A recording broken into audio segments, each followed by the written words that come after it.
zone.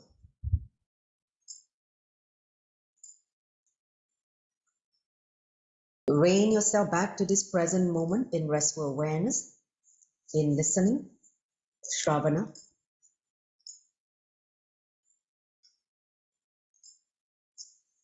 In that space of restful awareness, let us all invoke Swamiji, followed by chanting the Mahavakya 3 times in our inner space. Take a deep breath. Nityanandam Paramasukaram Kevalam Jnanamutin Bandvatitam Gaganashatrisham Tattvamasya Ekam Nityam Vimalam Achalam Savadi Sakshi Bhutam Bhavatitam Trigunarihitam Sadguruntam Namami. Om Nityananda Paramashivoham. Om Nityananda Paramashivoham. Om Nityananda Paramashivoham.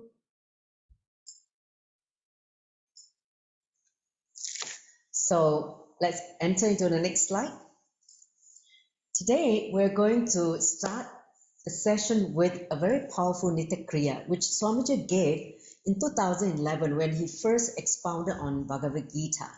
I remember this Kriya very, very strongly because it's such an amazing experience for me, myself personally. So this Kriya actually invoked the healthy fire, the Agni in us. You know, fire has this, the fire element has this power to burn. So this Kriya helps you to get out of confusion, burn away all the impurities, the confusion, so that we can, as a preparation to enter into the Jnanavijnana Yoga, right? This chapter 7. So there are 3 steps. So you're going to, I'm going to describe the step and we're going to do it together. It takes about, 5-10 minutes. So first, you need to form the Linga Mudra. So interlace the fingers. First, have the right thumbs up like that, pointing to the ceiling, okay? And interlace the rest of the finger, just like the picture, okay? This is Linga Mudra. So thumbs erect and interlock the fingers and place it in your Ananagandha, which is here, between heart and the navel chakra, okay? Manipukra and Anahata. So this is the mudra. So put it here in the Ananagandha, and we're going to breathe about 40 to 60 breaths, depending how slow or how fast your breathing is, okay? So now start breathing very intensely, long deep breath. This is to activate the healthy fire in all of us, okay? The Agni. So let's do it now for 3 minutes.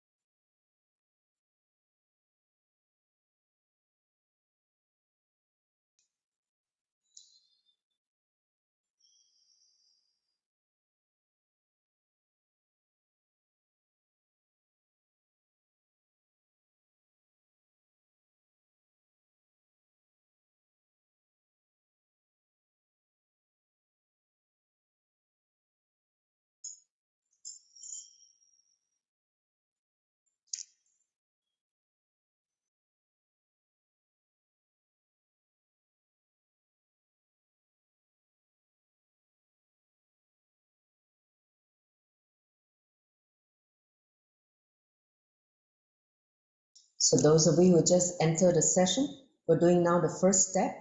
Put your hand in the Linga Mudra, put it in your Ananagandha and breathe slowly and deeply for 2-3 minutes.